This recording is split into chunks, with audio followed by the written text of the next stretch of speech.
సిద్దిపేట జిల్లా కేంద్రంలోని ఇందిరానగర్లో 10వ తరగతి విద్యార్థులకు కేసీఆర్ డిజిటల్ కంటెంట్ పుస్తకాలను బహుమతులుగా అందజేశారు మాజీ మంత్రి సిద్దిపేట ఎమ్మెల్యే హరీష్ రావు. సిద్దిపేట నియోజకవర్గం అగ్రస్థానంలో నిలిచేలా 10వ తరగతి విద్యార్థులకు వినూత్న కార్యక్రమానికి శ్రీకారం చుట్టనున్న మాజీ మంత్రి హరీష్ రావు గత 2 సంవత్సరాల స్ఫూర్తితో విద్యార్థుల మేధస్సు పదను పెట్టేలా ఎమ్మెల్యే హరీష్ రావు వినూత్న కార్యక్రమం చేపట్టారు.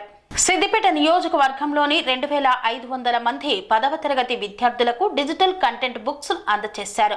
త్వరలో స్వయంగా విద్యార్థులకు పంపిణీ చేయనున్న మాజీ మంత్రి ఎమ్మెల్యే హరీష్ రావు తెలంగాణ రాష్ట్రం ఏర్పడ్డాక సిద్దిపేట అన్ని రంగాల్లో ఆదర్శంగా నిలుస్తుందని పేర్కొన్నారు.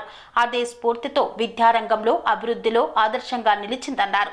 నేటి యువతరం డిజిటల్ మొబైల్ వైపు విశృంఖలంగా విస్తరిస్తోందని పేర్కొన్నారు. ఆ దిశగా మాజీ మంత్రి హరీష్ రావు గత సంవత్సరం ఫలితాలను రెట్టింపు వచ్చేలా ప్రణాళికలను రూపొందిస్తున్నారు.